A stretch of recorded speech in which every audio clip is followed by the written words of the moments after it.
Are we on? Oh, I said we shouldn't have started because I wanted to ask you, why did you cancel the gym membership? Because I wasn't going. Well, how much was it? Was it one of them 25 quid gyms? See, no, because what I'd done is I put it on hold, so I was paying £5 a month. But how much was the gym membership? Like 20 a month or something. Oh, yeah. But I wasn't going. You just weren't going at all? No, I put it on hold, so that means I can't go, but I was paying £5 a month But you put it on hold, and it's 25 quid? Yeah, because... no, not 25 quid, down to 5 quid to have it on hold. Yeah, but you've got to pay a fiver to put on hold a membership for 20 It was quid. to avoid having to pay the enrolment fee when you first start up. You pay a one-off fee at the start. Yeah. But then once I haven't been for 4 months or something, But why did you not go? Because it's 24-hour gym, was it? I think so. I don't know. I wasn't sure. She had things to do, man. And it wasn't the gym. Did you see? I posted something on Facebook, which, I've done nothing. I don't do anything. I said till everything was kicking off. I thought I'm not putting anything on, and I don't know about social media and that sort of stuff. But I was thinking, I hate doing this, but the sign was so good. I wanted to put it online. Right. I think it's the only time I've taken a photograph of something ever and putting it online on my own Facebook on the media thing. I do remember seeing this. And it was the sign where they said, if you can't, if the weights are too heavy for you, please ask one of the girls at the reception and they'll help you put the weight back. And I thought, that's perfect, Alice. Just embarrass them. Yeah. But, clean up after yourselves, or the girls will do it for you. So I thought, that's good, actually. Yeah, just embarrass them. Yeah, exactly. Right, so, Chima Anya, is that how you... That's right, yeah. So where's the name Anya from? It's Nigerian. Oh, okay. The Igbo tribe. Oh, so you've really traced it back. Yeah. Right, I want to ask you, how would you describe yourself? Because I don't know the terminology, so musician, rapper. Hip-hop musician. Hip-hop musician. That's me. So is rapper, is that like an 80s word? No, there's rappers. Well, it depends. Hip-hop or rapper, does it matter? Or is it does matter. It depends who you speak to. So, it is a long, complicated, not very interesting story. But a rapper is just someone who raps. Yeah. So just the act of rapping. Yeah. So you could have like a grime MC who's a rapper, but is not necessarily hip-hop. Hip-hop is like a culture. So it's like you're saying from the UK.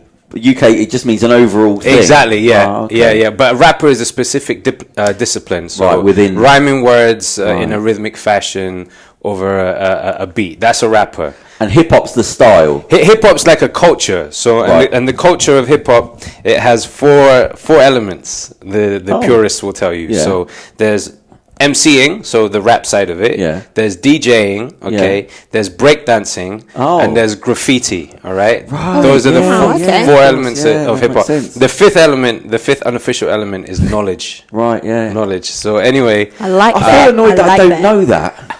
Because I used to love, but I mean, it's gone now, like Run DMC and so now I didn't even. Yeah, it's a culture, isn't it? So you got all those four parts of it. Yeah, that's it. Yeah, so that's why Run DMC, they had the break dancers. They had the DJ, who got killed.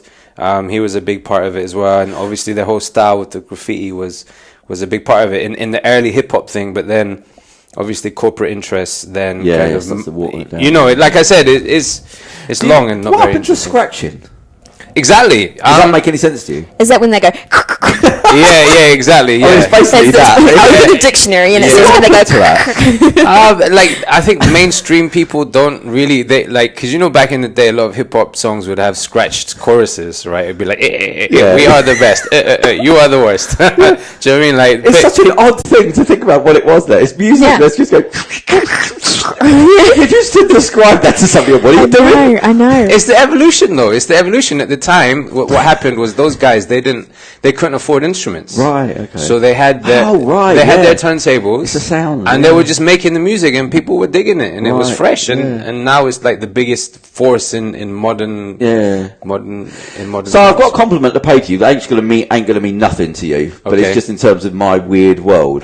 So get ready. So I thought he's an interesting person. So I did some research on you. Okay, but there's lots of layers before I speak to anybody because I can't put up with any bollocks. Yeah.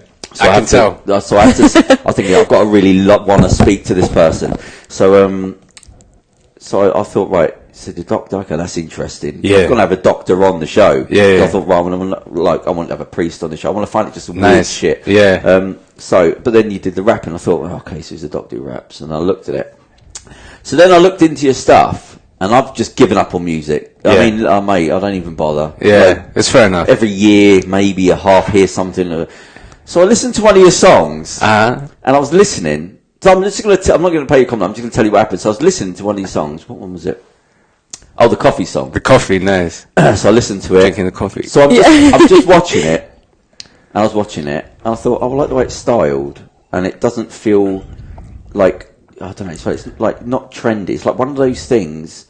It reminded me of like PM Dawn, where the videos never get old, the music never gets old. So watching it, I thought, I quite like the way, like individuals, like the styling of it. I like that look. It didn't look like it was trying to be cool, but it was. So I'm looking. That's what I'm thinking. I think, I quite like that, which I never really say. Oh, I like that. I like that. And then I realised I'd listened to the whole song, and I was thinking I've never listened to a whole. The last time I listened to a whole song the way we're through was about 4 years ago. It was Maria Callas. Oh, wow. When I heard that for the first time, I was thinking, Jesus, I didn't know people could make that music. Like, Yeah. It really affected me. I watched it through. Yeah. So I watched that, Thank you, man. and I thought, oh shit! I liked that whole song. First, I listened. I've just played it. I said, look, I like this song. I'm playing it. Yeah. Then I listened to the other one. Oh God! After all this time, is that? Oh yes. I listened to that, Is that a favourite? and I thought, For me, I yeah. like the song. Yeah. I like him, and I don't know why. I think somebody's genuine. And you was talking. I can't remember the lyrics now, but It's about two of my friends who died. yeah, because you mentioned it in it, something. Romania isn't the same. So what was that? Because I'm half Romanian, so I'm half Nigerian, half Romanian. So the first verse of that song is about my Romanian childhood friend called Morella. Right. And she died in 2009. And basically that song for a long time was my biggest song. Like internationally, loads of people were just hitting me up. And what made me really happy was people were really interested in the characters that I spoke about in the song. Yeah. Oh, lovely. So for me, it was like these people, they still live on in a kind of way. So the first verse is about my friend Morella from Romania. I'm half Romanian. So when I was growing up, we used to always hang out and stuff like that. And the second verse is about my friend called Ade, who was my best friend at medical school in Birmingham. So that's why that song for me is like special, and it's a song that's opened doors for me as well, which is crazy because I don't know. So I don't know anything about music, so it's all very crude. I'm trying to explain it. It's fine, man. What is your? How do you? Like your songs won't go out of fashion. So what have you done? What has influenced you? Well, how have you sort of not got too trendy, where it's like you're trying to be cool for the sake of being cool? You're trying to be a rapper. How are you just a musician? That's like. I think that's the word there that you've used is because that's why I like to call myself a musician, because I'm not just like a fashion guy or like a. You know what it was? I think I was just saying you're not. The rap thing that I would think of as rap, it's everyone trying to portray an image, exactly, over everything with your words and how you look, and yours weren't. That was you. Yeah, that's just me. You. That's just me, 100%. Right, so that's it. That's why I wrote a song about coffee. Like I love coffee. Do you know what I mean? It's like. No, the lyrics was basically it was meant to be like it's the night after. Yeah, it's quite. It's quite. You've been listening, man. I like that, man. Yeah, and the lyrics are quite for that one. Yeah. That song's actually not about coffee, even though it's called right. Coffee. Yeah, exactly. It's about the irony of like back in the day, not so much now. If you were to invite someone to your house after you'd gone on a date for coffee, that was like inviting them for coffee. For coffee, But the irony is, at the end of the night, you have time for coffee. But like a lot of the time with like modern dating or whatever, you won't even meet up with them for a coffee during the day. Do you know what I'm saying? So like that was the whole. That's why in the story of the song, what happens is this guy meets this girl and he's like, "Do you want to come back for coffee?" Next morning, she's like, "Do you want to stay for coffee?" He's like, "No, I'm gone." You know what I'm saying? Like so, like it was kind of like a reflection on modern dating kind of thing. But at the same time, I love coffee, so it was like finest ground beans in my cup all day. You know what I'm saying? So that's two songs back to back. And I was almost thinking, I'm not going to say this to you because I don't want it to be that type of thing. No, it's fine. But man. I just thought Keep it real. Like I literally accidentally listened to the whole song as I sat there with everything that had gone on. Wasn't intending on it. No, listen, mate, nothing gets past 3 seconds. Yeah.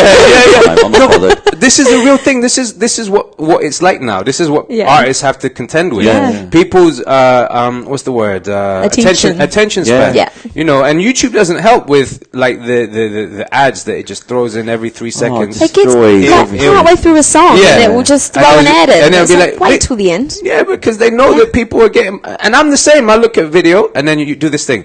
Click. How long is this video? Yeah. 11 minutes? Nah. Next video. Maybe I might skip 20 seconds ahead to see what's happening in the meat of it. Yeah. But so I accidentally listened to the whole thing. I then thought, so let me see another song. I thought, and the second song, I thought, I like him, and I don't know why. I didn't even think that really till I just met you now. But and there's a compliment in there somewhere. Thank you, man. No, thank you, man. I appreciate that. Thank you. So, see, now I want to talk to you about the doctor thing, but it's almost like I haven't got enough time to get into both. So, what did you want to do when you were 13, 14, 15? Music. Okay, so music was the thing. Music number one, yeah. So, was there a mitosis where you sort of went, right, serious job? It's not like you decided to be like a painter. You've gone doctor, so that's like a heavy footprint to put down. There was never really. So I've been really lucky. I've sort of coasted through. That's like the wrong thing to say, really, but I'm just being honest. I was 13, 14, and I was doing well at school. And I come from, like, my dad's Nigerian, and if you know anything about that culture, it's like, if you do well at school, you either become a doctor or you become a lawyer. Yeah. Do you know what I mean? Even though I loved music, and I grew up in, like, I would say, like, a really strict situation where my dad made it clear that I had to basically do something serious. Yeah. So even though I love music... So you grew up in Romania? No. So that's long as well. Born in Romania. Right. Moved to Glasgow in 86, which is why my brother is a Scottish international, because he was born there. Then moved to Oxford in 1995. And then, so I've been in England since 1995, and then London since 2007. Oh, okay. I did my medical school at Birmingham, 2002, 2007. So what I was talking about, it was just like doing well at school, and like I had that strict discipline. So it was like I've got to do this. So I luckily did well enough in my A levels to get into med school. Went to med school, did med school. Luckily, I got through med school. But all the time I was doing music. All the time, like when I was like 19, 20, I was in a group called GTA. What does that stand for? It stands for this is funny. It's got to be offensive to you. It was actually like a parody. Oh, okay. My friend Ineffable. Actually, you might like it. He doesn't call himself that anymore. He's got like a business now where he travels around and puts up bars, because I don't know what it's called, that kind of exercise where you do pull-ups on the bars. CrossFit. Exactly, that kind of thing. Yeah. So anyway, we were in school one time, and he saw it written on like the exam things, people would write things underneath them. Yeah. And there was a group called the Ghetto Thug Angels. There we go. And we thought it was hilarious. So we thought, oh God, because we were just like taking the Mickey. Can we swear? Yeah. They were taking the piss. So so we called ourselves that because we were jokers. We didn't realize how difficult it would make SEO though. Right. Imagine trying to search for GTA. Yeah. Like, you know what I'm saying? Like, what's but it was great though. So medical. So it never really, it never really became an issue until recently. Right. When I've been getting so much more busy with music now and I've reached a level of seniority in my profession as a doctor where it's hard. Do you know what I mean? It's like all encompassing. Yeah. The doctor side of things, and then to really be busy. Like last year, I had so many gigs. Do you know what I mean? So like you're out late. You know what I mean? And like when you're at the front of a band, you're giving like a lot of energy. It's a lot. So only recently there's been tension between the two. And at some point, there's got to be a break. You've got to let something go. It's true. There's no way around it. At some point, you have to let go and go, right. Yeah, you're right, 100%. It's so funny talking to as I said to before, he's a practicing doctor. Yeah. That's I'm in work tomorrow. What, as a doctor? Yeah. Or is it? Exactly. It doesn't because it's so far apart. The thing is, I think a lot of people have that though, where you've got that kind of academic side, and then you also have the creative side, and it's really interesting that you've managed to. It's not that because that's a struggle to have a job there and to have that there, but to do the music so well, as if like you're in Hollywood. And still have it. That's a different thing altogether. Because you can still do these things and put them up on iTunes on the side on the weekends. But reducing that and still be a doctor, that's a good thing. Thank you, man. Do you have a big team around you in both elements? No. Where's my team?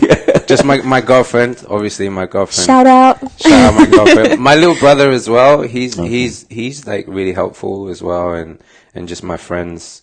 And no, there's no team. It's just me. How much live stuff do you do?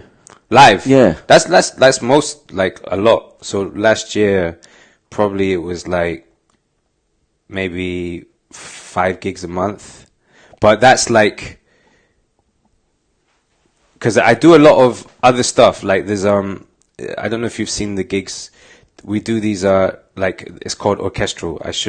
I can do that. Yeah. I can do that because they won't see on the podcast. It's orchestral, renditions of like classic hip hop albums. So we're trying to like keep that because hip hop has changed a lot, and that's another long conversation. But so we were doing a lot of those, you know what I mean? So at one point it was like 10 gigs a month, but then I was like, nah, I need to cut down because I'm still working as well. You know what I mean? So how do you because. See, when I was putting a few things together at the same time, but I still had to pay my bills. So, and I was just saying to Yeva before I started, I had to keep the world separated because one was really weird with media that way. But I was doing shitty bottom of the pile jobs because I had to be willing to just leave a job and get the sack and get another one. But the problem was, this was one of the biggest problems. It wasn't just doing it; it was the job wasn't a 9 to 5, so. It was pulling on you, so we're working late, so now you've got to stay there till 8. But I can't, I've got to be at that meeting. So it's not like a 9 to 5 where, you've got 2 jobs. No, the other jobs are always... So like when you're saying about working in medical, I know you're not going 9 and you finish at 5. Okay, exactly, So now you've got, I've got to be there, but I can't because that's run late, so you're not in control of it. So how do you manage that? Is there a buffer? Like, do they let you get... medical, so, you can't really where I work, they're really understanding. And they know it's a great practice, and they know about the music side of things that I do, and they know a happy worker is a good worker. Right? Do you know what I mean? There's no, but that gets you so far. Eventually, they're going, "Come on, man, you've got this other career." But you know what? Because at the moment, and also now I've changed my working. My working week is Monday, like doctor side is Monday to Wednesday. Okay. Music generally happens Thursday to Sunday. Oh, right, okay. So do you know what I'm saying? So generally there's not that much crossover, you know. But you're right. Sometimes it did happen, and I would just go to the practice manager and say, look, this thing that I got to do is really... Like, we went on tour last year, and I was like, I need to go on this tour. You know what I'm saying? And if it comes to it, I know I'm in a field where, like you said, you can leave the job, and I can get another job. Yeah. Do you know what I mean? Cause it's in demand, isn't it? Because at the moment, like, I get emails, like you and me on LinkedIn, the amount of emails I get on LinkedIn, can you work here today? Can you work here today? Do you know what I mean? It's like, on the GP side of things, it's like, there is a serious shortage of GPs at the moment. So you know what I'm saying? So from the practice manager's point of view as well, it's like you got to keep your GPs happy. You know what I mean? So but you're right. It is a tension, and I'm very lucky. I'm very lucky to be in that situation. That's almost why I feel like this is sort of supposed to be the way it is. Yeah. Because it's like, how else am I doing this? So what about career advancement? Are you still following that? Like, are you going to be specialising in any medical? In general, or are you just sort of doing the job and then? I do think about that sometimes. You know, so.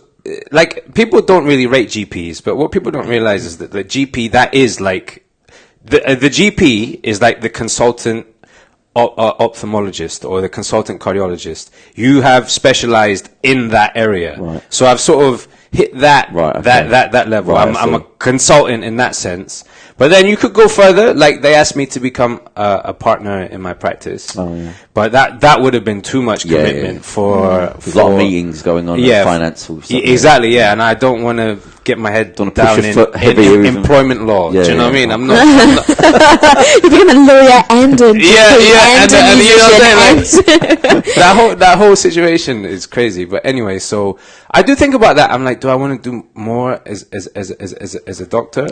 Because if I did, then I would definitely have to like put a break on the rap thing. Yeah. But it seems like for me, I'm getting.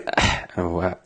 It seems like sad that as things are starting to accelerate, that you should be like, oh, actually, no, I don't want to do this anymore. Like, this is like what as a kid, I really, like I said to you when you were 13, 14, this is what I really want to do. This is what I really wanted to do. And then as you get older and your perspective changes, you're like, actually, music, do I really want to do that? Do I really want to put myself in an industry where like I'm competing for people's 3-second attention span? Yeah.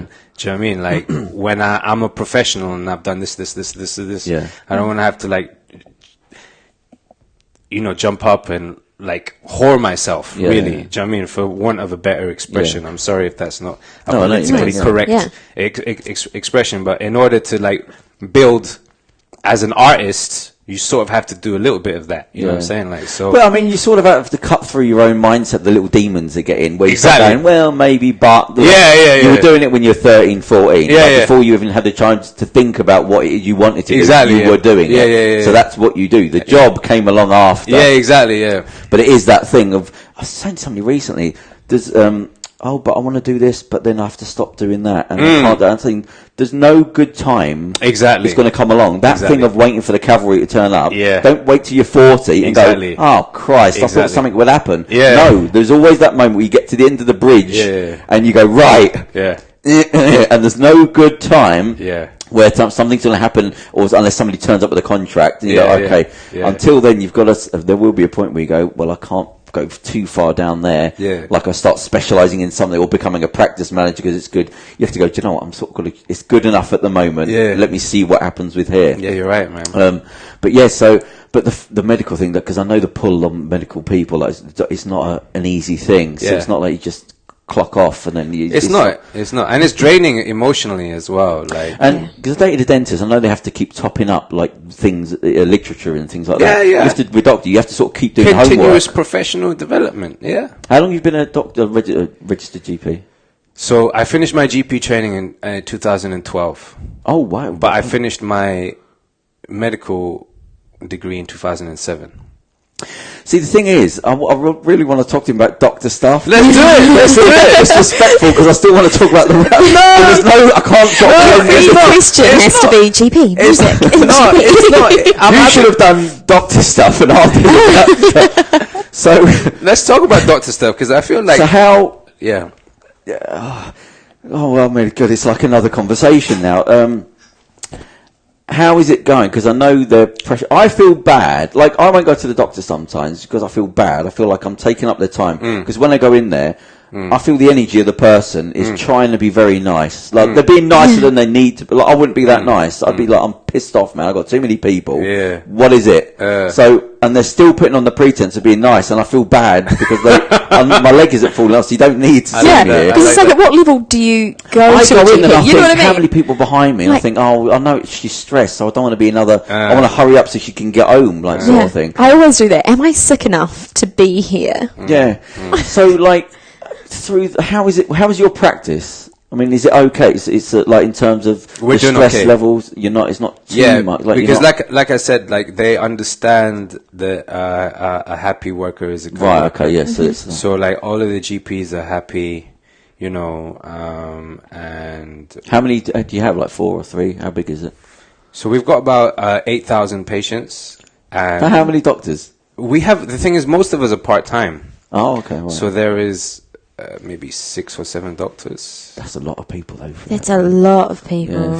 Yeah. And how many people are you seeing on a day, normal day? Okay, so I'm sure it varies. My morning is like, I think it's we're a forward thinking practice. So we have 15-minute appointments. Right. Like most practices are like 10 minutes. Okay. So for that reason we see less people. So like maybe like 15. In the morning, 12 in the afternoon, 15, so that's 27. And then and then there's phone calls, maybe like 6. And what's happening with the thing I heard recently? They're trying to do it over Skype or something. Oh, that's just silly. silly. Has that started? So silly. Yeah. Yeah, I mean, it exists. There's loads of they're doing it now. Well, yeah, there's loads of online. If you Google, not necessarily through the NHS, but there's loads of private initiatives. Right, I see, okay. But yeah, I saw that in the 10-year NHS forward plan thing. They want to go digital first. That might have been, yeah. And so they're doing it in the private industry, and now they're thinking. But the doctor was saying, it's perfect. He said, look, it's not about looking at the thing when somebody comes in. You want to look at how they walk. Exactly. They start to limp. Are they slower than when they last come in? Well, I tried to go to a doctor, GP, when I first got here, and they phone triaged me. Yeah. And I'm the kind of person who will just like soldier on for a bit. But I honestly thought I was very unwell. And this woman's like, well, how much pain are you in? I don't know, like.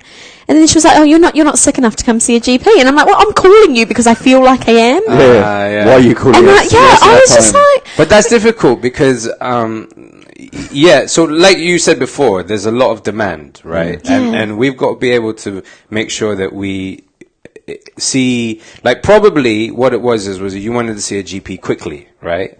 Yeah. But we're trained to be able to figure out what needs to be seen quickly and what doesn't need to be seen quickly. There's a little filtering out that goes on. Well, it has to. Yeah. Because if we see you because you're stressed out and we don't see someone else and they're having a heart attack or a stroke blood up or whatever, then that's the system's not working very well. Yeah, of course. And it doesn't have enough resources to see everyone when they want to be seen. Yeah. So you're forced into having to make decisions. If it was like we weren't inundated with lots of stuff, then we wouldn't have to triage. Yeah, that's right, yeah. Do you know what I mean? But like you said, like it's about knowing when should I go see a GP. Yeah. And that's very hard now because there's a whole industry in stoking anxiety. Everything is, oh my God, is it cancer? Oh my God, is it? If you Google any symptom, right? Oh, you are definitely dying. You're either dying, you've either got cancer, or you've got HIV. Yeah. Yeah. That's the only 3 diagnoses Dr. Google knows. Yeah. I specifically, I think I don't look at stuff, don't read stuff, don't look. If you something wrong with you, go to the doctor. Don't start looking it up yourself. How that got created is so stupid. Like looking stuff up online to see, you don't know. You're going to see the worst thing. You're not going to go, oh, well, I might be fine. So that whole thing of looking stuff up. What's the NHS Direct? Is that separate?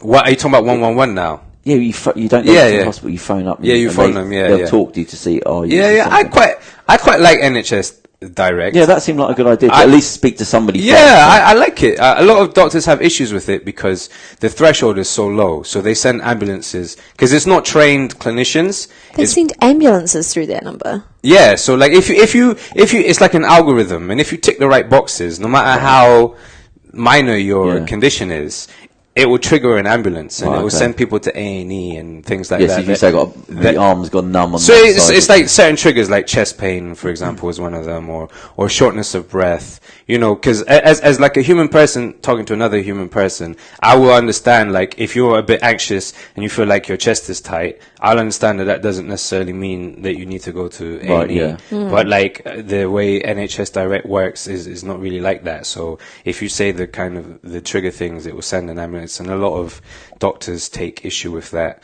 But I think it's good, and I like the adverts, and like you said, because people don't know where to go for information, and they don't know. And NHS 111 is generally pretty good. It'll be like, oh, you can wait this amount of days or this amount of hours, or you know what I'm saying? Well, it's that or Google. So yeah, phone up. Yeah. You know, obviously nothing's going to be perfect, and everything's going to keep needing to be improved upon. Yeah.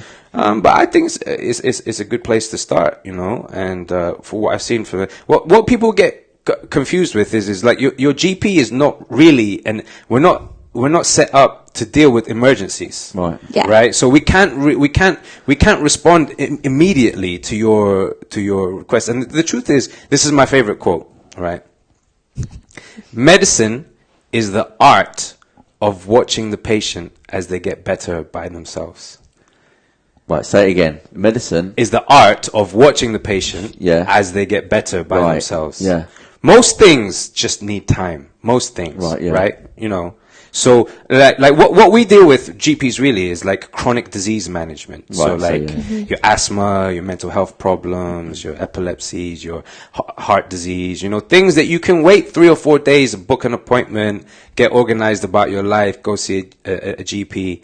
Most of the like acute illnesses are short, self-limiting, either like a virus, and I know everyone's sick of GPs telling them it's a virus and just giving them paracetamol. No, funny enough, Kerem, he's just gone for a walk, he doesn't feel well. He's seeing the GP tomorrow. Consultancy. Don't bother. Because a dentist, don't waste your time. She says, I get sick to fucking death of people saying, oh, look, it's only a little thing, but do you mind just having a look? She said, but she doesn't realise everyone's saying that constantly. Yeah. She says, you don't say what you do. A dentist? Yeah. Wow, say, but no, dentist, because people don't go to the dentist. Wow. So they always say, oh, it's nothing, but do you mind just having a quick look, because I've had this thing. You go, we can't do it. You need a root canal now. How is a dentist gonna, that's crazy. I'd never ask a dentist that. That's another show I could go into. So if you had like one complaint for being a doctor now, what's the problem? Is it time? What's the problem? Yeah, if you had to name, what's the biggest thing in the industry? Not just with you, I mean, like, is it time management? Like with the whole getting to see enough people? Well, I think the biggest, so what you're asking me is the biggest, is it the biggest challenge facing the NHS, you would say? Doctors. Yeah, doctors, well, specifically, you know, in the surgery.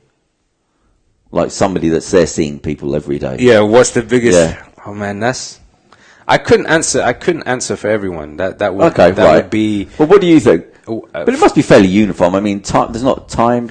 Time, definitely. Well, resource. You want to put it down. Time is a resource. Right, yeah. Okay. You need more resources. Yeah. But that goes without saying. Yeah. But resources. So what about doctors going out to visit people? Does that even happen anymore? It does happen. It does happen. But what would be important enough to get you out without just calling an ambulance? Like, why would you have to leave? You are asking great questions here, because it is something that does need to be clarified, really. Right.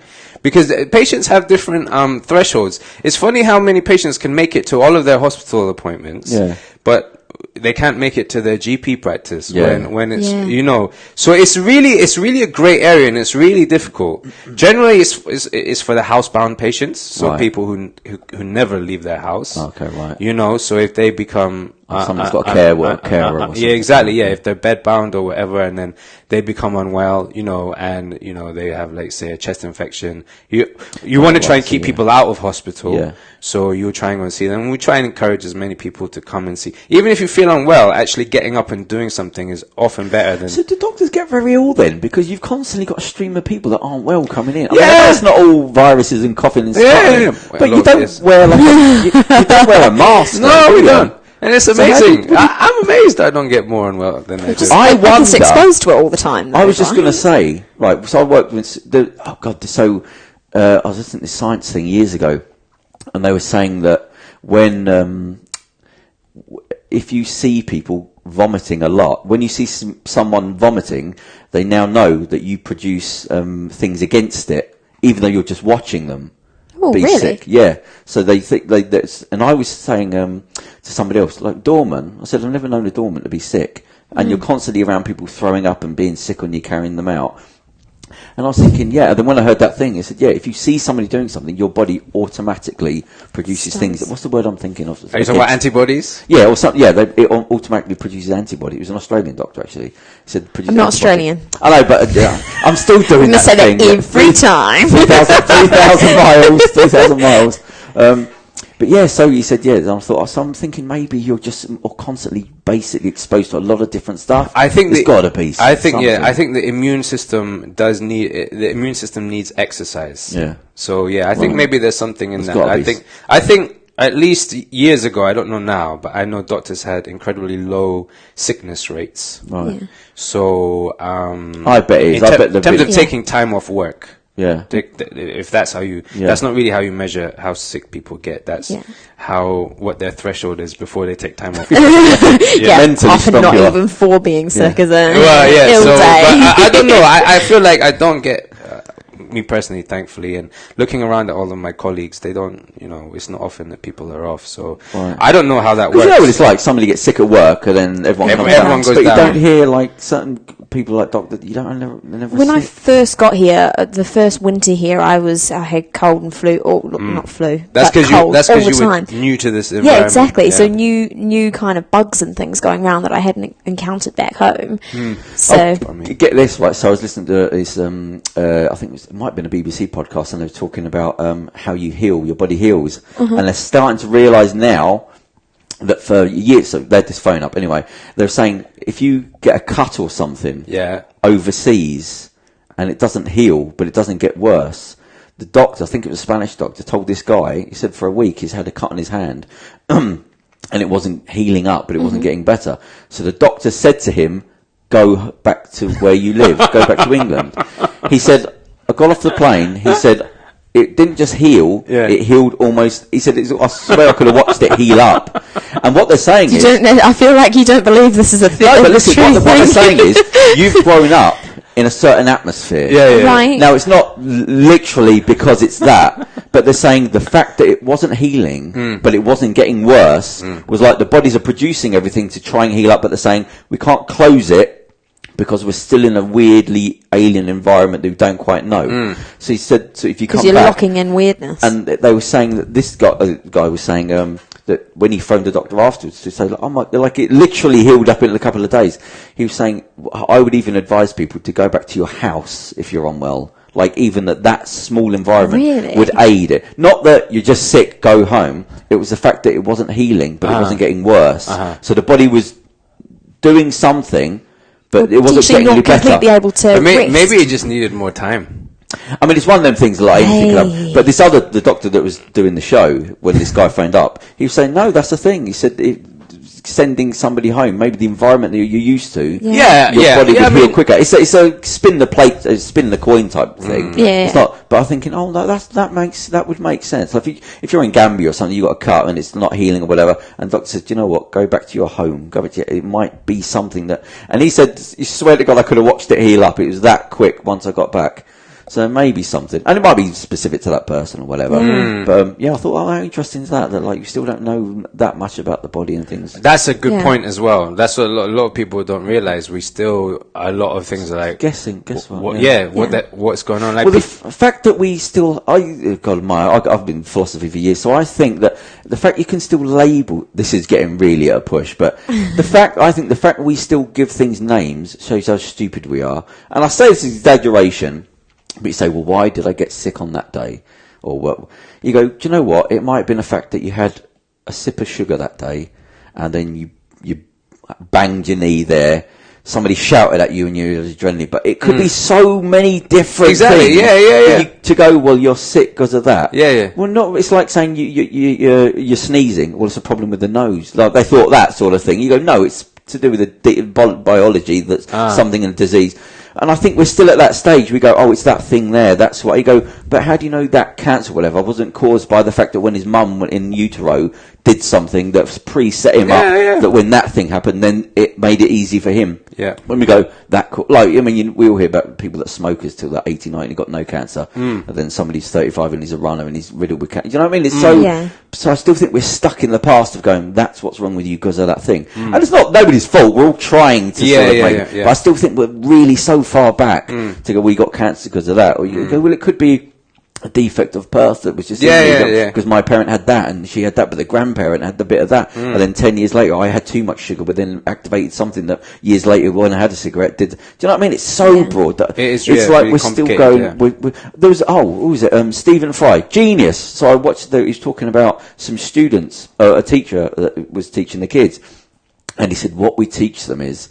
He said we would sit them down, the first year students, medical students, and we'd say, right, 80% of everything you learn, but before you start working, is going to be disproved by the time you're there. Yeah, exactly. Yeah. And he said, really? Because what it trains in them is you don't know everything. You only know what you know now. He said, so by the time you finish training, everything you've learned will be disproved by something that we now find out. I 100%. thought that's a good thing to get into it, that you don't know quite what it is. Yeah.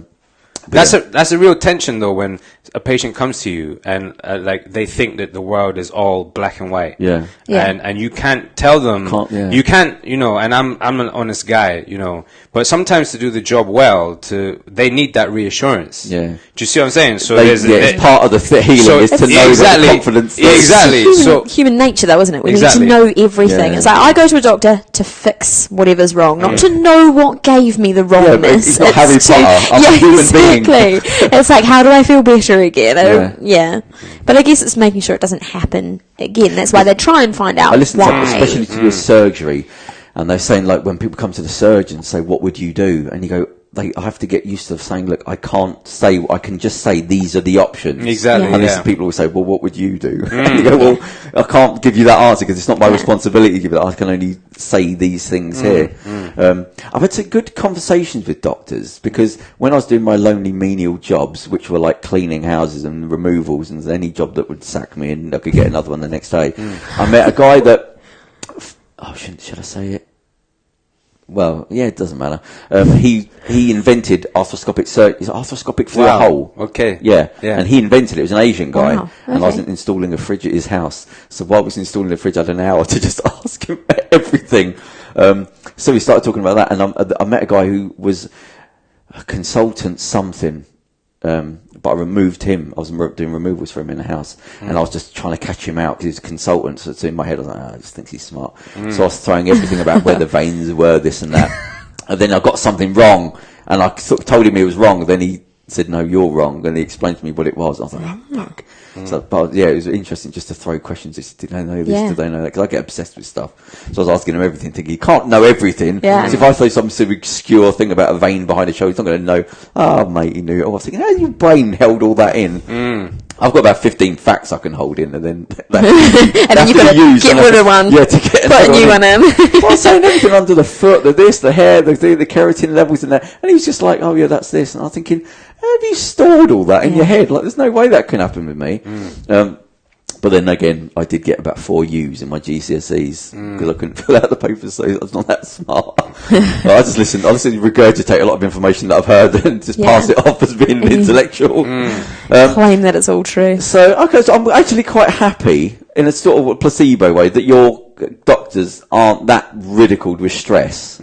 Not in my practice. I think generally doctors are very unhappy. Yeah. I don't think it's very specific to where you are as well. Exactly, yeah. I think generally there are a lot of very unhappy doctors. Where do you live? Are you in London? Yeah, I live in Sydenham. Do you know Sydenham? No. Near Forest Hill. No. Near Brixton. Oh, yeah. Like Brixton. 10 minutes. Oh, you're down that way. Down Southwest? South. Dirty South. As far south as you can go before Croydon, basically. Oh, so you're down. Oh, okay. Why do I not know that then? How long have you lived there for? Sydenham. It's because it's not on the tube now. I think 6 it's years. Overground, isn't it? There's an overground, nice one. Yeah. Okay. Yeah, see, I don't get on public transport enough, so I'm always in the car. That's the only way I get places. You live in London and you're always I live on the now. But I can't be around. No, it makes me sound bad. There's only so much I can put up with people because they're disrespectful bastards wherever you go. We've just been talking about the cinema, like people in the cinema. Like gyms. I've been kicked out. God knows how many. Well, I had my membership cancelled. Cinemas. I've been to 5. 3 have had a problem. Really? Like because what kind of people things? are just disrespectful. How though? Right. The one. I mean, I'm not making this up. So they got 4 people get. See, there's so many. Like on one night. So people walk in late. Disrespectful. To the cinema. To a cinema. Wow, you take that personally. No. See, this is what I'm saying. That's the tip of the iceberg. Okay. If I was to complain about that, I'd just be moaning. Yeah. So it's 9 o'clock. It starts. I don't care about your advert. You be there at 9. Don't buffer in the fact that there's some adverts. It says 9. Be there at 9. Yeah. Disrespectful. 9 o'clock. Everyone should be seated. Yep. Like we was talking about the theatre. People walking into the theatre. No, the door should get locked. But they do though. For the performances. I was just at Matilda last weekend, and I don't even mind naming and shaming because it was ridiculous. There was about 50 people, not even lying, entire row of people turned up. They allowed the first song to be complete, then they let them all in. Oh, that's so and I was sitting there like, yeah. I've paid good money for this seat. Mind you, I'm glad that they didn't let me in through the song. That shows at least there's some... They didn't stop the performance to get them all to sit down. I was still missing lines of the old script. But see I wish they locked it, because I thought they did. I wouldn't jump off of that. I go, do you know what? No, but my thing was... so many of them. If it was 1 or 2 people... If we're missing the first song, I'm not coming into the cinema. 50 might be an exaggeration. So these people turn up late. Yeah, turn up late. 20 minutes late. So, but it annoys me because now, okay, you're late. That's fine. You're late. So I don't know what happened. Yeah. Now you got your phones out in the dark. Yeah, no, this is there. Don't do this to people's face that are sat in the dark because I'll do this. I'll be embarrassed. Yeah, exactly. So they're doing that. Oh, they're doing that. Then they sit down. So I'm still not kicking off. Yeah. Right, that's again. So I'm not a bad guy. I'm thinking disrespectful pricks. Yeah. So anyway, then 4 people come in, and as I hear the door open behind me, drunk, I know straight away this isn't going to work out. Because I'm looking at the seats, I'm thinking there's about 30% chance they're going to be near me because there's not a lot of seats. Yeah. They come in and they're talking like this. Oh yeah, like they're not in a cinema. This is not even. They're not in a cinema. They're just talking. Oh, 4 of them, 2 couples. Yeah. The guy, look at the guy's about 16. He sits them down. I haven't even seen them. I'm thinking this isn't going to work out. It's not going to work out. Because I'm thinking of what I know about people from working in nightclubs for 15 years.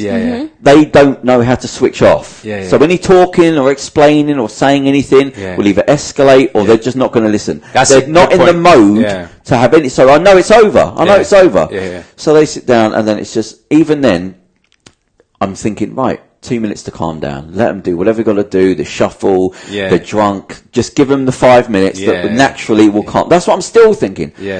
Oh, fucking this. And the fact that one of them starts an argument, like talking, don't fucking tell me to shut up. And I'm thinking, now I'm not watching the film because I'm just waiting. What film was it, out of interest? Bohemian.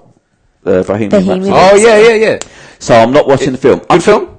Fantastic. Great film. Because it won like loads of awards. Yeah, listen, people were films upset. are all shit. This was a good film. This was a good film. So, yes, I'm sitting there, and then I'm giving them every out because I'm not the bad guy. I'm giving them all this. I'm thinking, sounds like it was right. There's some music coming in here. Maybe they'll listen. Yeah. One of them starts singing along. Then it ends very abruptly, and it's quiet, and there's an emotive scene. They're still talking like it's nothing.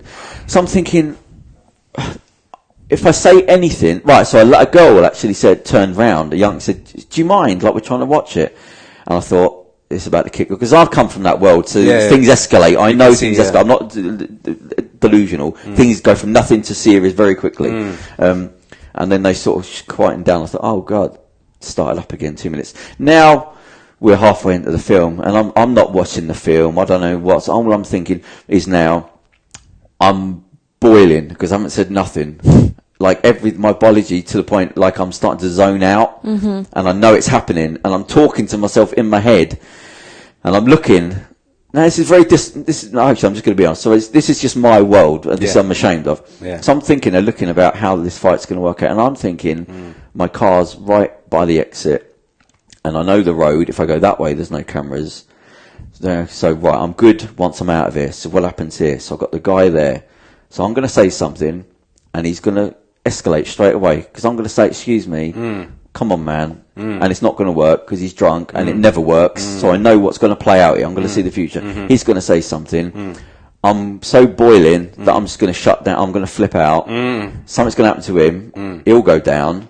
The girl will try and grab me. There's a guy on the second, so he'll jump up around to get to me.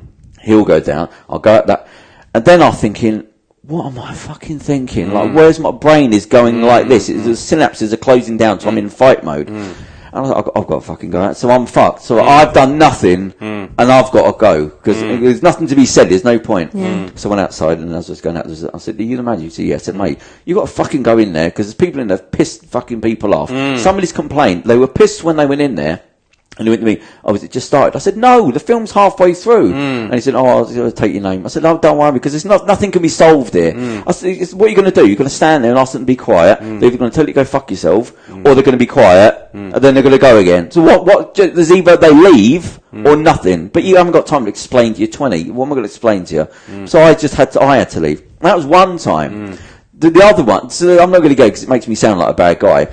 But it's like, you can't trust people. You've got the insight though, man. It's good you've got the insight and you managed to... But I sound like right, so this is my problem, where it isn't a problem really, because in the real world that I've been around for 15 years, full-time security in the worst places people didn't want to work, I know for reality, things go from nothing and then somebody's stabbed. You're right, yeah. Something, nothing, somebody gets run over. Something, nothing, then there's a gunshot. Yeah.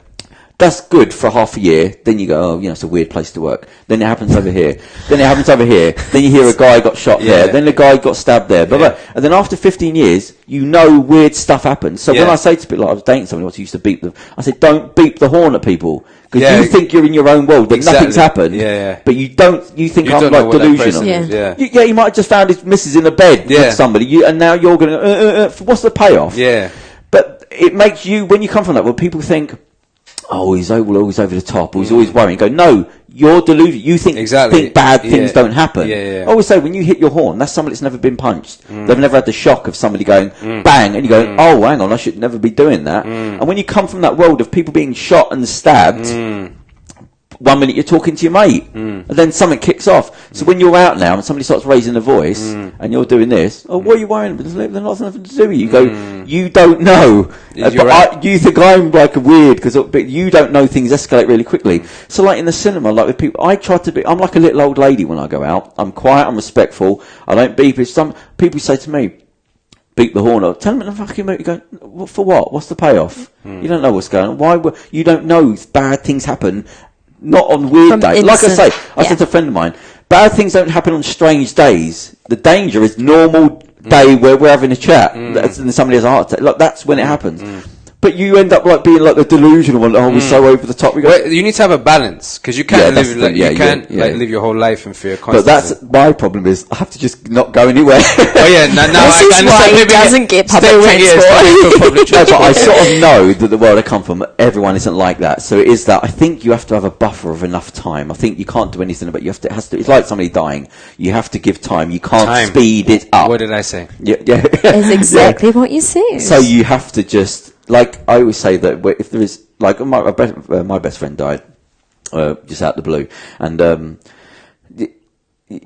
I knew in my head, there's nothing don't fight against the feelings, because that's what people keep trying to, no, the fact you're upset, well, what I always say, if you're not crying, there's a problem, because you're not starting the healing process. When you start bawling and crying on the floor, beautiful, because that's how you start, and you can't do anything to speed it up. All you can go is to get time, use the time up somehow as far as you can, quickly enough to get it between because it's only by sort of osmosis reversed to let enough time in between the two things. Nothing will. You can't trick yourself. You can't lie. You can't read a book. It's going to change. You've just got to buffer it. Get the time in there as much as you can, and your brain takes care of everything else.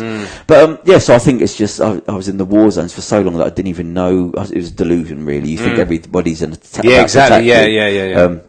But there's enough time that's elapsed now. But still, I still know that things happen. Like it doesn't matter if it's in a cinema and they seem nice. One of them might have a glass on his and accidentally pulls it out to smack him. Somebody's now dead. But so those things. But it's like on a train where somebody's bumping into you, and I know that you can't go, mate. Like I've given it enough. That's the. Whatever, it's the rubbish train companies overpacking. It's not their fault. It's like the rats. The studies they do on rats. They go, everything's fine with rats until you get a certain amount, and then they start attacking each other. I had an incident on the train this morning. Not an incident. It sounds inflammatory, but I was standing on the edge. You know when you come into a train and there's no seats anymore, so you kind of stand in an area where you've got your space, and everyone else has their own space as well.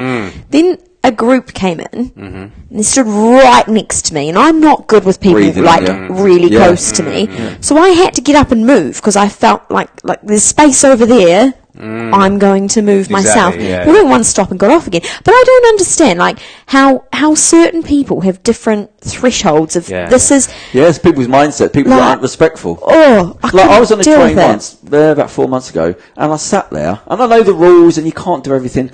And I had a t-shirt on, and a girl sat next to me, quite big, and she had a t-shirt on. So the rule is the social contract that nobody gives a shit about. Definitely no skin contact, because one of us has got to move, and I'm the pig. But she's touching me, and I'm thinking, right, you shouldn't have done that, because now the pressure's on me, because you don't care.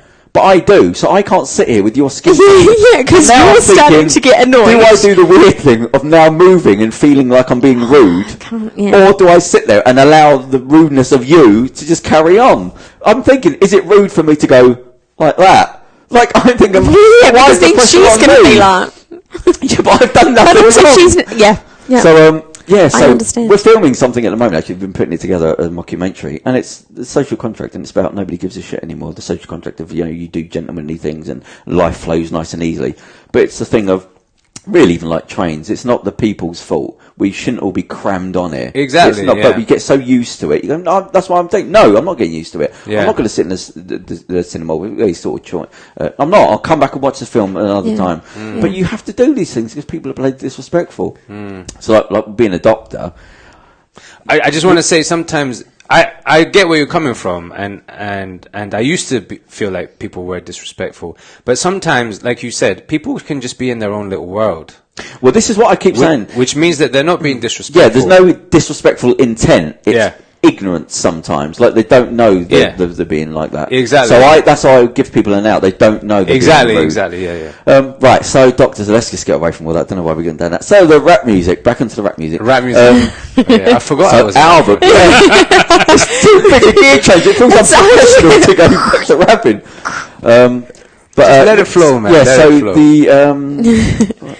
you said you do international tours. Or no, you're internationally known. I'm internationally known. And you've done tours. And I I've want done tours. to know. Not international tours. That's the next step. Is that the next step? That would be the next step. I'm away. I'm away from that. But I'd love to do that. I do like one-off gigs. Like I was in France just yesterday. Was it yesterday? Or the day You were before? just in France yesterday. Yeah. Doing on the bus. Doing a gig. Oh, really? South of France. Yeah, it was amazing. That's so amazing. You have management and all that set up? No, it's just me. Oh, really? Yeah. I had a manager, and I still use his email address. I probably shouldn't say this. It's good because it's like, when you can certain people in the business that you don't want to get, you just want to keep at a certain distance. Do you know what I mean? So you can just be like, yeah, but nah, that's just me. So your CV must be a novel. Huh? You got to manage all that all yourself, like the bookings and the... Yeah, but in the new world, it's not that difficult. If you're organized. Like, I have weird things about life. Like, I think the cream should rise to the top. Okay. Right, it just should, but it probably doesn't. So I was annoyed that I hadn't heard your music before. I was thinking, well, why have I not heard this? Doesn't make any sense. Like, but that's a manager. That's you not getting exactly. You've got to get it out. And that exactly. Yeah. No, man, you're saying really nice things, man. Thank you, man. I appreciate but it was so honest that I didn't want to say it in case you took it like I was just trying to be nice. No. It's true. Like I look at the level that I've been doing things at, and this is like weird to say, but I feel like I have been at a level equal to any other hip-hop artist that's doing it, you know what I mean? Yeah, I mean, like the coffee video. Yeah. Who else styled that? Because that's an MTV video. Yeah, that was a great... But, so the people that worked on that video, they do work for all of your pop artists, your, like, Jess Glynns, your Rita Oras, whatever. So, and they know about me because the quality. So they got involved with me and they were like, yo, we want to do your video. Right, okay. So they did that to me. Do you know what I mean? Like, for me, because they know so that, alright, like, you're this guy, he's dope. It deserves that sort of exactly. quality. He's not, I mean, I'm not known like these other artists, but the quality of what I'm doing is on a level, or even like more, really. It's better. It's not, it doesn't feel like it's been thrown together and it's more style over substance. Exactly. But, that's not the way the industry works, which is what I was alluding to earlier. So, yeah, I mean, definitely, and that's a little bit of a frustration for me, but at the end of the day, I do it because it's who I am. Like you said, it's not anything else. Yeah. You know what I'm saying? And that's where being a doctor really helps, because it's like, well, you could say it helps or it hinders, because I don't need to like sell out. Yeah. Do you know what I mean? That's the problem, because it's both. Yin and yang. Because it's restricting, Exactly. but it's also empowering. Exactly, because it makes me free to be completely. But what are you doing to move forward? Is there anything, or are you just producing music every year? Because the state of music changes as well. Right. So back in the days, it was that you had to get on radio. You know, I did that. I was doing that, and then the game completely changed. Spotify changed everything. Yeah. Now it's Spotify playlists. You know what I mean? That's how new artists are breaking. So the next step is, all right, with this new situation, can I get some songs on some Spotify playlists and gain some traction? You know, before it was like get on radio. Now it's like podcasts. Yeah, you jump up on a podcast, speak. People are interested. People start following. People start noticing what you're doing. They tell other people. At the end of the day, it's all word of mouth, as it's always been. But it's just changed in the medium. So you just got to figure out. So what I'm doing basically is going out, doing performances, and then making music, and then trying to get that music in the right places. Right, yeah. What are your thoughts on Spotify then? Because I know there were a few artists who thought they were. I think Spotify is terrible, honestly. Yeah. And I probably shouldn't say that, but whatever. I keep it real. I'm just an honest guy. So I think the problem with Spotify is now people don't own music. It's like they license music, right? Yeah. So it's like it's £10 a month, whatever. And you hear a song, you play it 100 times, and this even happens to me, someone who is passionate about music. I love that song, but I don't own that song, and I don't even really know who made the song. Yeah. It's just I know where to get it on Spotify. Do you see what I'm saying? It's this weird ownership kind of thing now, isn't it? It's kind of like I deserve to be able to. And it's almost disposable, just like... Disposable, exactly. It's made it completely disposable, and that's why everyone's like, 3 seconds. You don't value it, What's the next thing? Yeah, exactly. Because you see it as a subscription rather than... Yeah. Because that's what it is. Yeah, You subscribe and you can listen to anything rather than going out and buying that because that's what you want. Exactly. I think I don't rate it at all. But you've almost got you've got a good solid body of quality work. Yeah. That's you've done it. Yeah. So now it's just getting it out. That's finding the audience. Yeah, exactly. So why have you not sort of hunted down an agent or a manager? I think they have to find you. I think that's sod that, man. Don't go into that. Just listen. I come from a world of living on the streets, and then getting to meet CEOs of publishing houses and producing a magazine and a podcast and a pilot and all that. And I knew I'd fuck all contacts. I didn't know anybody had a proper job. Forget media, right? I didn't know anybody had a professional job. Yeah, wow. So you're killing it, man. No, so what I knew is because I learnt science first, lucky enough. I knew that the world will have to give. I thought, right, how many people are in the world, right?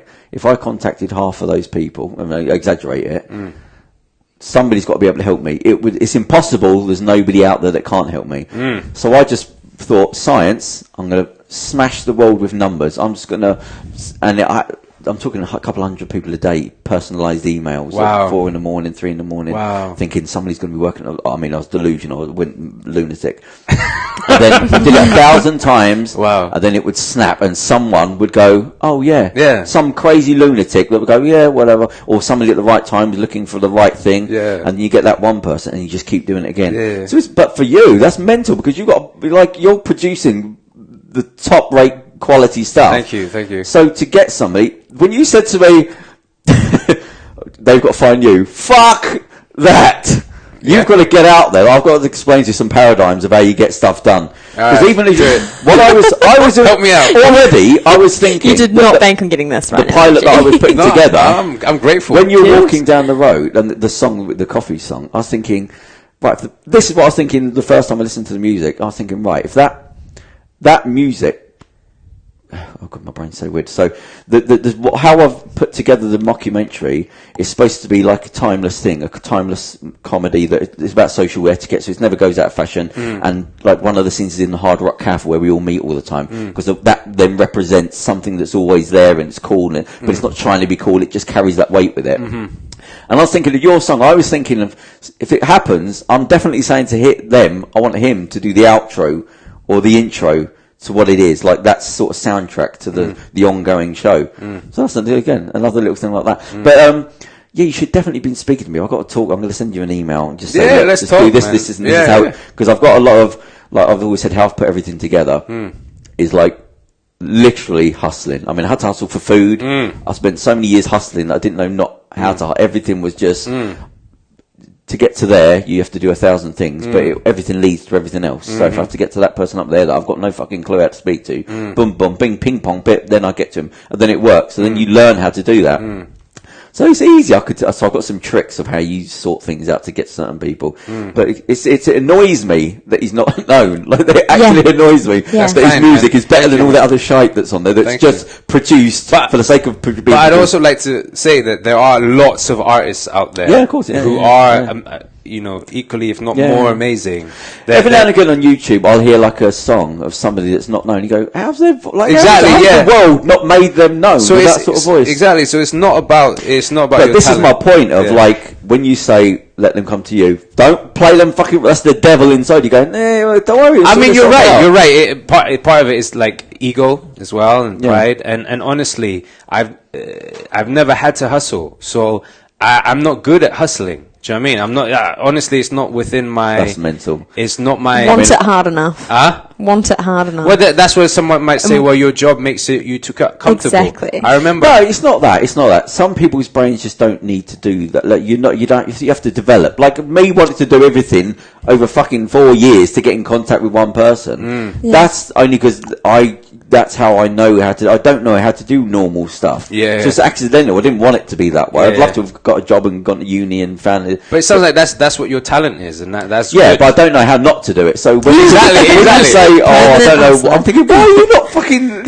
You should have done this. This should happen quite easily. Yeah. So we're definitely going to have a conversation. Yeah, well, let's do that, man. So how long are you on for? I've kept them too long. 1 hour 5. 1 hour 5. Okay. So what have you got coming up? You've got all your body work. You're ready to be famous. It's all done. You've got the integrity. You've got ready the to go. It looks good. Like you've hit everything. It feels like that, doesn't it? It's crazy. What have you got? What's coming up now? So I'm working on the next album. So my last album was called People Forget.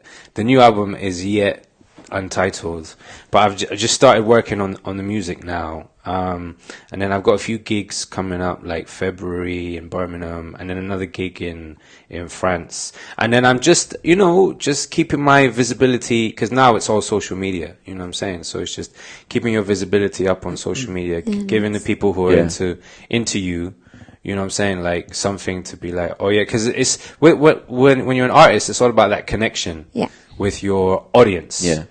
So, and that's why Spotify is difficult, because it doesn't give you really that. Even if you get in a really big playlist, you're one song and 20 songs in that massive playlist, and people are just listening to the playlist.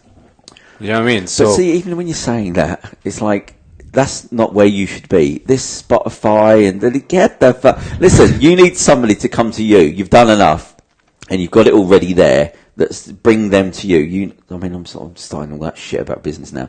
I'm sort of well, we can talk. Like, it's annoying me that it's fine, man. I appreciate Spotify and fuck that. Let them deal with that. You've got to bring stuff to you that you've done enough. Now that you've got to bring stuff in. Because what you're doing what a lot of nice people do. You don't fight like with the rules of the devil. Like certain people do, and that's how you get known. You've got to be a bit of a bastard, not in a nasty way, but you got to go. No, fuck that. I'm fucking doing. I've said on this podcast before. I went and knocked. I didn't have fucking nobody. I didn't know what I was doing. I haven't got any contacts. I don't know anything works. I don't know how jobs and what you do. So I just go knock on the door of a CEO and say, look, I don't know what the fuck I'm doing. I've got an idea. They all tell you to get stuffed. But then one says, come in. And that's all you need. That's all you need. And then when you do those sort of things and everything happens, and then people are going, well, I don't know what to do. You go, fucking hell, it's just fucking knock on people's doors. Turn, like I always say, imagine you're the Terminator. Just turn off your emotions, stop thinking. And if I just put it's hard when you're an artist, though. Artists are sensitive. That's like part of being an artist. Yeah, see, my thing, I lived in the street and out of a fucking bin, so my levels of like. So like you're like hard, and I respect that. My dad's like that, So it's a weird because it's such a. As long as it doesn't overpower you, you become a piece of shit. Because that's the other thing. People said to me, "Oh, you're going to be an arsehole one day because you're so busy." I was like, "No." So I always kept that in mind. You never cross over not liking people. You have to you like people.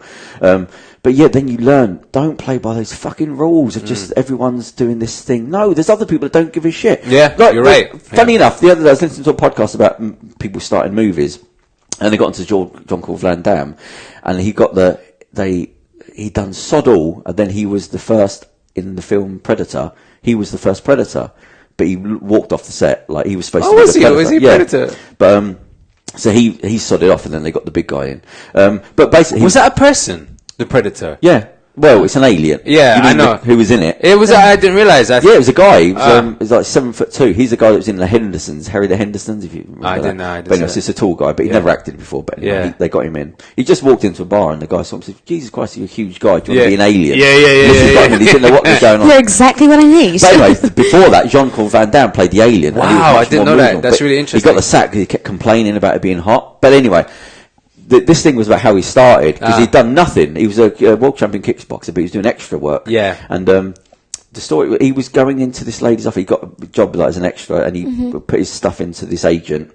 And he was going into the office every day. And the woman was saying he would come in, and we would stop him coming in eventually, because he was coming in every day saying, "You got anything? You got anything? You got anything? You got anything? No, we'll call you. You got anything?" In the end, they wouldn't let him in the building. And what he was doing, he was outside the window, not in a joking way. He's outside just doing flips and kicks every day outside the window. Look what I can do. Yeah.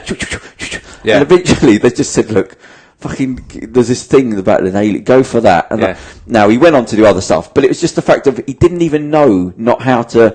He was just, "I'm going to burden you with my shit."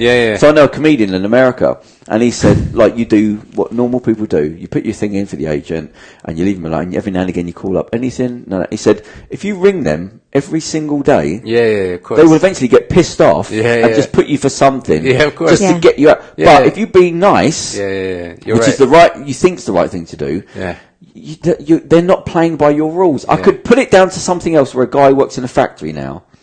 Yeah, say in a factory, and he's going on about he wants to put in he's a really nice guy, but too nice. They've taken advantage of him because he was an assistant, and then the other guy above him left, and now he's basically running the warehouse when he's still an assistant, being paid an assistant's role, wage. And he's running it for a year. And I said to him, "You've got to ask for a pay rise." Well, I said, "Right, have you done it?" "No." "Have you done it?" "Oh, can I send it to you?" "Right, send it to me." And he handed it in. "No, I was going to wait for Christmas." "Right, hand it in for Christmas." Hasn't done it. He can send it. "Well, it's busy. The first period's busy." I said, "Mate, you got to listen to me." I said, and it's the same thing. I said, they're not like, you're not going to put them out by asking for money. It's not a self-employed business. I'm trying to get a way into him to make him know it's okay. I said, you have worked not for a month. This isn't your role, but you've done it. And you've done it well, and you've done it for a year and not asked for anything. Now it's the next year, they're doing fine. I'm trying to say to him, "You've got to ask." "Yeah, but..." I said, "But mate, you're like trying to be nice." They're not thinking, "Oh, he's asked for money, what a piece of shit." That mindset, they're not going to slag you off. You know, they might not just give a shit. They might not. You could go in there and ask for something, and then the money's there, and you go, "Why didn't I fucking do it before?" Yeah.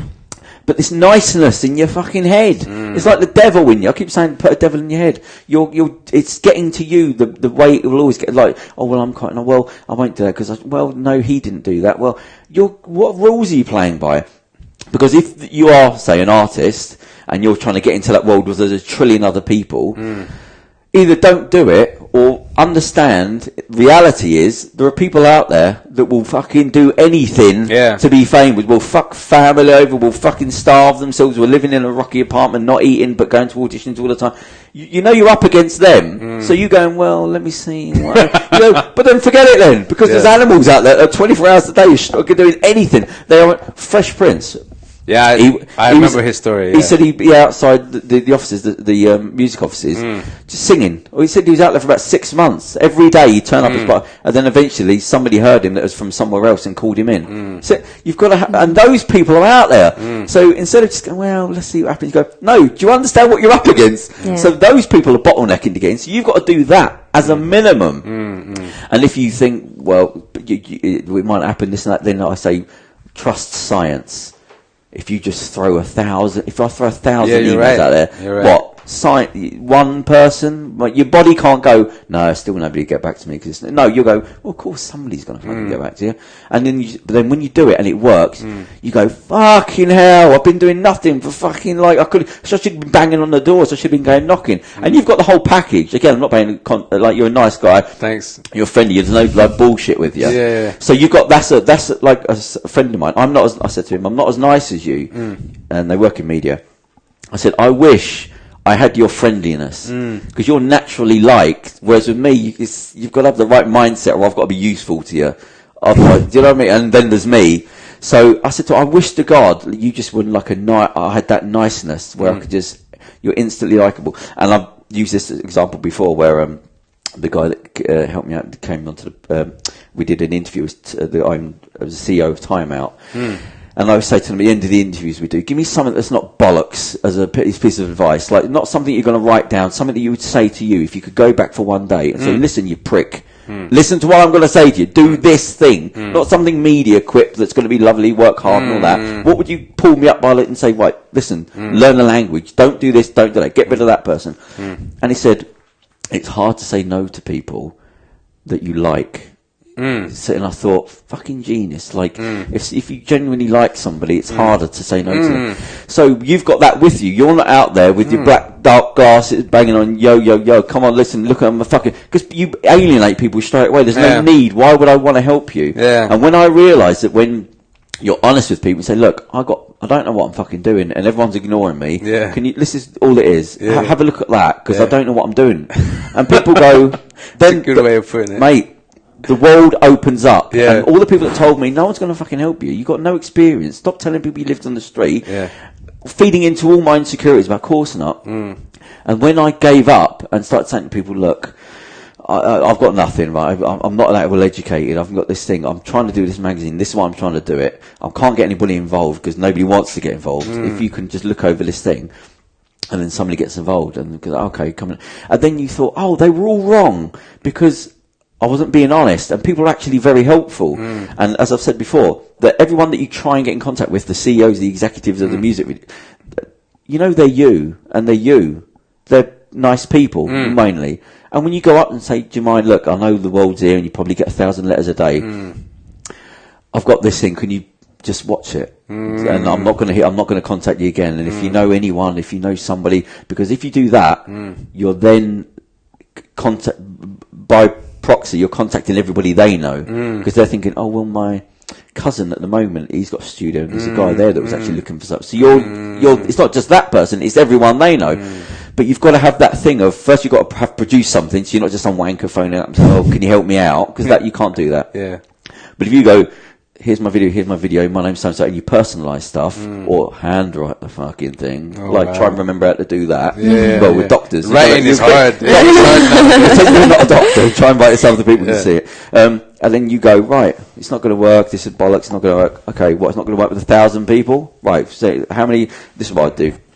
So in a year, 1,000 people. 1 year out of my fucking life, I'm going to do something weird. How many is a month?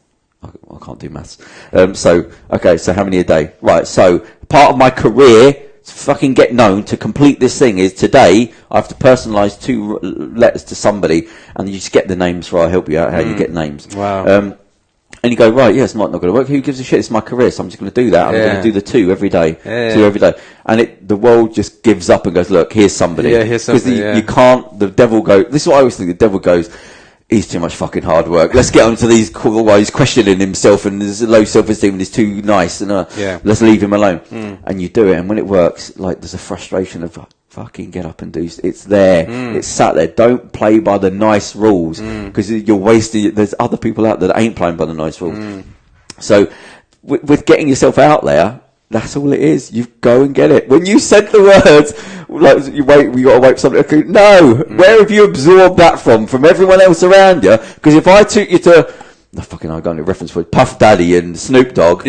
People that are actually doing it, and not your mates and the people that you go to the concert with, what would they tell you? Would they say to you, yeah, you got to wait for somebody to come along? They say, I've seen a few artists say that. No, it's not black and white, and nothing's black and white, but you know what I mean. They would say, you got to fucking get out, don't bang on people's doors. You're right. And you've got the likability about it. That's what I'm saying. So you could get away with it. You could say, look, this is me, this is my music. It's not that you're trying to fake niceness and then put the rap on and you go and bitch hoes and it's not, it doesn't work. So that's what I'm saying. You've got fucking everything going for you. You've got the fucking quality of the work. You're a nice guy.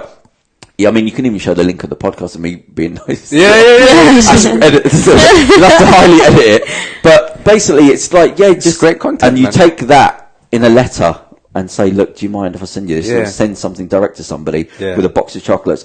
You get in contact with the right executive, take 200 quid and buy a shitload of chocolates for the whole office. If you know because what you do is you find people that are that have produced stuff that's like what you've done, because everyone has their own sort of mindsets. And you can look in, what I would do is look into people's bios about what they do and what type of people they like, secondly to their job. So they like this, or but they always go to concerts to do with PM Dawn or something. And you go, that's sort of like me. You take your money, you throw them a box of chocolates for everyone in the office. Look, I know this is probably unusual. I know you get a load of letters. I didn't know what to do.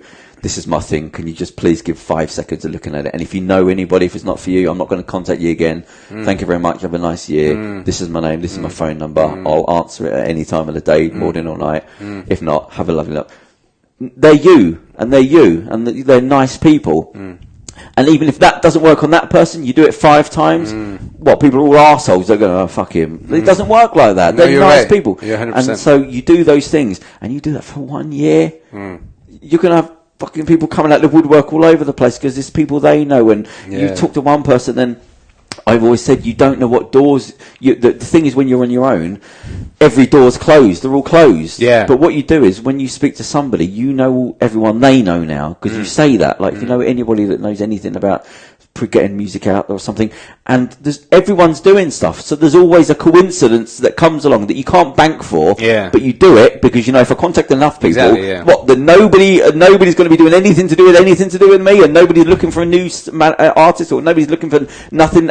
There'll be someone that was looking for somebody exactly like you with your music. But you've got to play the science of it. Go, like, I don't know how, and I know the specifics, but let me just do that then. And so what does it all come down to? 2 letters a day.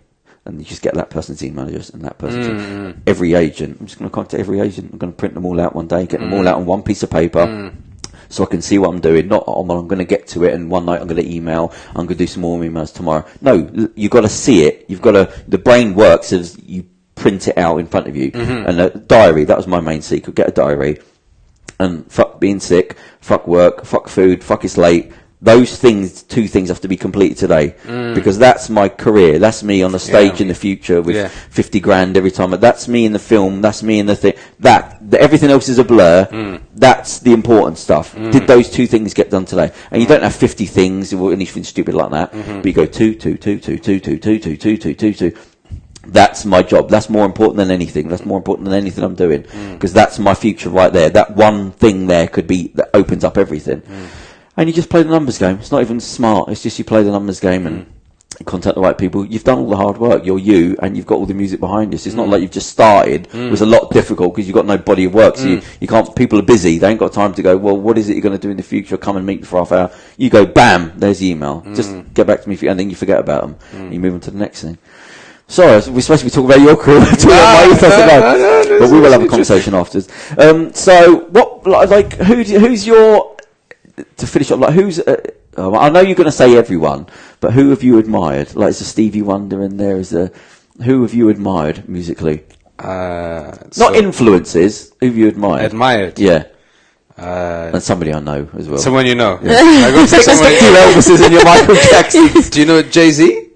You must know Jay-Z. Yeah, I get confused. Which rappers are Puff Daddy? No, he's not called Puff Daddy anymore, is he? I can never keep up. 50 Cent? Did he? Is that the same person? He changed his name? No, 50 Cent is a different person. And who did you say? Jay-Z? I said Jay-Z, yeah.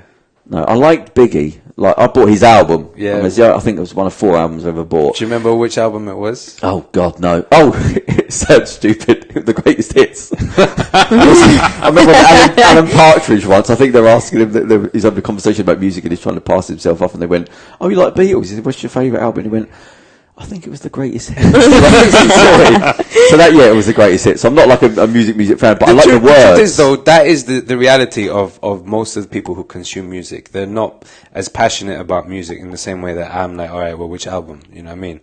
People just want a greatest hits compilation. Yeah. Really. Do you know what I'm saying? So that's one of the... But I like the 70s, the 80s, up to the 90s, where that's sort of the end of, like, where it got to Tupac and Biggie and all that. I think that was the last of it, where you go...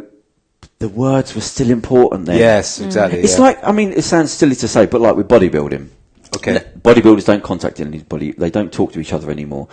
Before, like you watch the Pumping Iron documentary and all that, they're all having a laugh and giving people advice and they're mocking each other, but they train together. Now, they don't speak, they hide, they lie about techniques that they're using in magazines because they think somebody's going to and what happened is money got to the point where oh, it can change everything. You can become a multi-millionaire. So the pull on either just doing what you love, you can carry on doing what you love, but as long there's a £10 million here now rather than 500,000. So it's so much money that you end up going, oh, fucking hell, I'm gonna be a bit like that. Like even with boxing. Boxers would be millionaires, but that was basically it. So there was no need to sell your soul or start spitting in people's faces or jumping around in social media, because there wasn't £50 million worth of. So there was this point of not selling your soul. Whereas now, you do a bit of music, and then if somebody comes along and they start throwing thousands and thousands and thousands per day at you, then the music's like, wow, there's so much money here now that fuck that, I want to be, and then you get all the bullshit that comes with it. But to hold out, to go, I've got to, even though when the money comes, I've still got to hold on to what I was. That's the difficult bit, and I feel like when things with rap music or boxing, it got to a certain point where sponsorship and Nike got involved. The world slightly changed. It's like you used to be able to do good documentaries where people didn't have social media. So if a camera crew turned up, you were just getting on as an auteur with sewing or being a musician or whatever. But now with social media and the monies and how much clicks and being a freak is valuable. Exactly. Then you start to have less substance, and it's more about, well, I can make a lot of money doing this. And I think it just got to that point where your music is almost like the magazine where somebody said to me, it's good that your magazine's come along now, like no bullshit, no adverts. Say what you want to say to people without worrying about the adverts. Whereas 10 years ago it wouldn't have worked because everyone wanted to be a millionaire and personal development and all that bollocks. But now people are sick to fucking death of it. And I think with your music especially, it's like you are starting to see these artists come back now. I think you know these individual people where people have been sick to death of it now, where it's almost a laughable, where there's one rapper after it's just silly. But your stuff, I think it would come back. Now people would go back to see that live. Yeah, well, hopefully. And I think it's part of that change where people are sick to death of the bollocks. So you're in the market for a manager or an agent. I am, yes. Like that. Yeah, definitely. Right, so in the future, what's happening now then? Sorry? You're going to France immediately, but I mean, anything 4 or 5 years, anything big top? You got your album coming out? Just the album, man. Just working on How do you develop an album? That's a big question, but...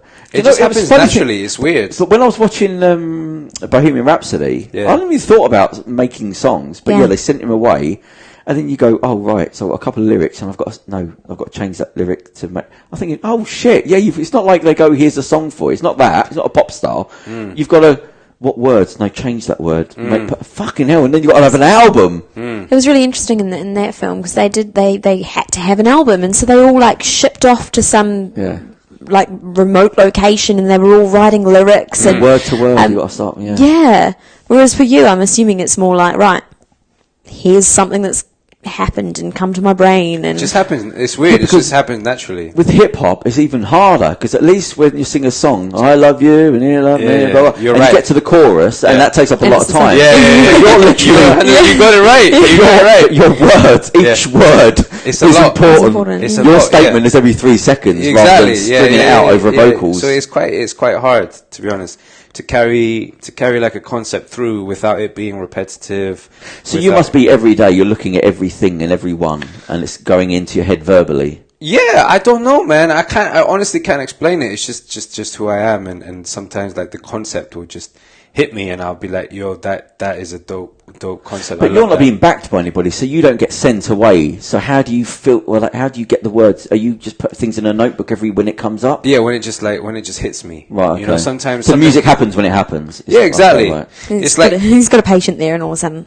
Yeah, hold that thought. I've got it. But you have to give yourself space for it to come to you. Right. Yeah. Because if you crowd yourself with a lot of shit, like a lot of things. Yeah, if you let the world just interrupt your brain. You know, but then if you're that type of person, which I think I am, obviously, because I've been doing this now for a minute. Like it just like when I just have space, just ideas come. It's just like creativity just happens, but you have to give yourself that space, and which is why probably like these people who have the money, they'll go to Hawaii or they'll go wherever they go. Yeah. But for me, it's just as simple as like, just the shower is weird. Yeah, it's a place where you have space. Yeah. It's like there's no, you don't have your phone, you don't have any distraction, you're just there, you got the water. There's something weird about water. Do you know, because I've tried to break the world down into seconds in motion now, and I heard somebody say, and it's for people that have got extreme like they listen too much. I can't remember the word is, and they would say you can't sleep because you listen to everything. Yeah, like you can't turn off.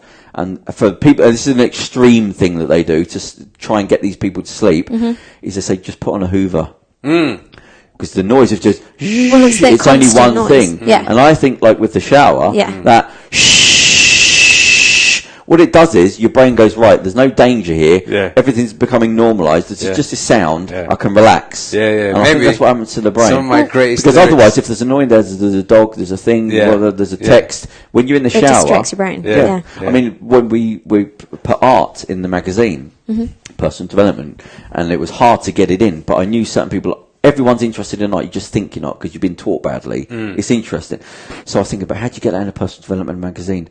And the first bit of advice was go to a gallery because it's the first place you go to where people just won't be on their phones. Like forget all the other stuff about personal development. Just go somewhere where you're going to be forced to not have your phone on. Like, exactly, yeah. And just that silence is the first step to thinking anything else 100%. out. So, yeah, I think with the show, when you said the show, I thought, oh, right, that's static noise means you relax. So that means, because otherwise, was that the phone? Was that the thing? How long have I been in it? Let me look at the clock. Let me do this. I'll say, oh, well. But if you have to enforce that silence. So when I was first starting out, I realised my brain's the enemy. So I have to know that animal brain there that wants to keep me safe and wants to keep things noticing, I have to fight against it. You have to know it's there because it's not on your side. So when I had to think of something, I would think about it for like a week, one problem, and you can figure out anything. And then I got it down. So what I would do is I would go to knowing I've got a problem, right? I don't know how the fuck to get from that or to pay that bill to do that and get over there. It's not possible. Right. I'm going to drive to the beach. The phone's going to get left in the car. It's not going to be in my pocket off. It's going to be just removed from me. Yeah. I'm going to walk for 20 minutes. So I'm not even thinking now. It's 5 minutes away. Let me just go and check I've got to remove all it away. And I'll sit there at the beach and I think, right, I'm not going home now until I figure out I'm not going to eat. I'm not going to. So now your brain goes, fucking hell, I've got to. And now you just give yourself like the sea. There's no people, there's no noise. It takes about 10 minutes and your brain slowly starts to relax. All the cogs start turning about all the other stuff. Yeah. I'm not thinking about my phone anymore because I've gone for 10 minutes without it, so that feeling's gone. Yeah. I'm not thinking about the car anymore. It's getting a bit cold. I can't sit here all night. Right. So, and all the things are going, and eventually with that space, your brain goes, right, just think, and things the synapses of the brain just start going in weird ways. And you go, oh, fuck yeah, of course, I should have done the thing. And exactly. I forgot about him. I should have. Yeah. Okay, well, what I'll do is, but I'm going there, knowing I'm going there to think about a problem. Yeah, exactly. Yeah, there you go. Yeah, so the shower is just another little moment of silence in a world of fucking noise. That's all it is. Yeah, there you go. Or put the shower on with the Hoover going, and it will flow. But yeah, so I don't know why I'm giving you fucking advice about music, fucking arrogance. But no, I appreciate it. That's medical. That's medical more than thing. But yeah, I think the silence. I think it's a helpful thing for anyone to realize, just to give themselves that space. Yeah. I don't know. It works for me. It might not work for other people. Yeah. I'm just saying it works for me. It seems to work for me. Yeah, I don't know. They send people off and say, right, go and you got a month to do an album. What the fuck? You can't. I don't think you can put a time limit on it as well. It just happens when it happens. Yeah. You know. Well, I think that's why you get so much crap. Well, there's somebody recently, Genius, he said, your first album's always your best. Yeah. Because you've had 20 years to get all the songs in. Yeah. Exactly, yeah. And then this finally happens. And then somebody comes along and goes, wow, that was great. That was great. Do it again. Yeah. No, I've been thinking about those songs since I was 15 years old. There you go. Yeah, that's it.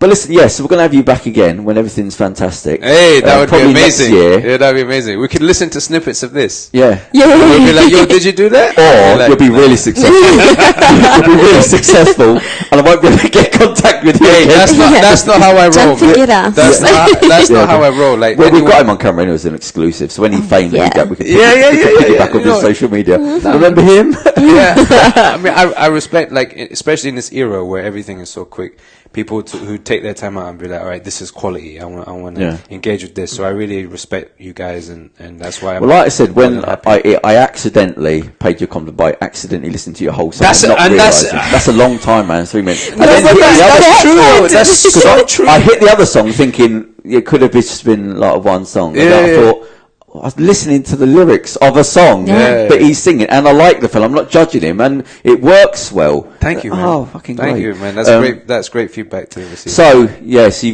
basically you've got everything. Like you're not even like 30%. You've got the lot we're going for you that I'm very jealous of. So oh man, we're going to hook some stuff up and get things moving. Plus I've got. Well, I wasn't getting involved now. I keep jinxing stuff, so I'm meeting some other people to do with music.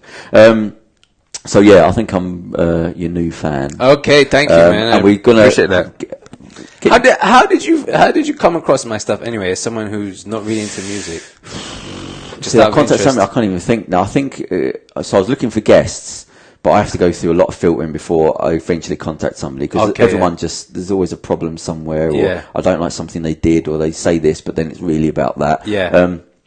So I thought you're an NHS doctor and you're a rapper. So one of them you've got to be doing badly. And I looked into it, then I saw your music, and I thought, how the fuck? So I thought, right, he's not a full-time doctor. He's using the word doctor as like a doctor of psychology. So was it just like a random search on LinkedIn or something that you did, or? It might have been to do music. I was trying to get some film and music people. On LinkedIn? Yeah. LinkedIn is doing bits, man. Well, it's crazy, man. See, that was really my little... The secret. That's your secret, yeah. Like Lord of the Rings. Yeah. This is weird, but it's my reference points. You know where they can't get into the mountain, but then Gollum comes along and he says, listen, there's a back route that nobody knows about. Yeah. No, LinkedIn is powerful right now. But there's ways to... Because I know computers are stupid. So, and I've got years of computers that catch up behind the human brain. I've got the human brain to it. So I look at I can mess around with a computer and go, right, I know how to get a free membership out of this. I know how to trick it. And I know how to manipulate the settings to get a thing, to get me into another thing that I shouldn't be doing, to get to that person. So a computer's an idiot. So LinkedIn's just another idiot. Like I know how to play it so you can get stuff going. I'm not that's really interesting. I should put more effort because I didn't put any effort into my LinkedIn at all. And then it's weird how LinkedIn now has become the new. Yeah, it's like annoying me. That it's becoming like I saw an article that somebody wrote somebody put on, mate, this isn't Facebook. Like it's supposed to be a professional thing. Yeah. But like anything, the original people are good, and then people get involved. It all gets watered down. Exactly. It's like the gyms. Yeah. Like I said to somebody the other day. The gyms we're going to now, there's no bench press in it. Like, they're getting rid of the people that lift weights. Yeah. They don't want them in there. Yeah. They want 1,000 of thingy machines with lots of chocolate bars being sold. They don't want some bloke who's in there as a professional bodybuilder lifting weights. So we're being, like, weeded out. Exactly, yeah. So anyway, there's all stuff. And that's good market research feedback from me. Get your LinkedIn Get my LinkedIn, you know. Yeah, it's not just as a thing. It's just, there's ways to get... I'm not going to say anymore. Right, so... He doesn't want to give away his I've only got so many weapons, I've got to still keep them. That's cool, yeah, sorry, man. So, it's been really, really good to meet you. No, great to meet you guys as well. Interesting conversation, and thanks for the coaching, man. Like, I definitely... Yeah, I didn't mean it to be that. It's very patronising, but it's only because, like, I could tell you a lot more. I don't think it's patronising. But the world's very simple. I keep saying this. The art... How you do stuff is very simple. Yeah. But you've learned to be nice and play by the rules. And I keep saying this, and we'll end on this. So when Orson Welles, and they said to him, how did you know how to direct Citizen Kane, that was, greatest film ever made?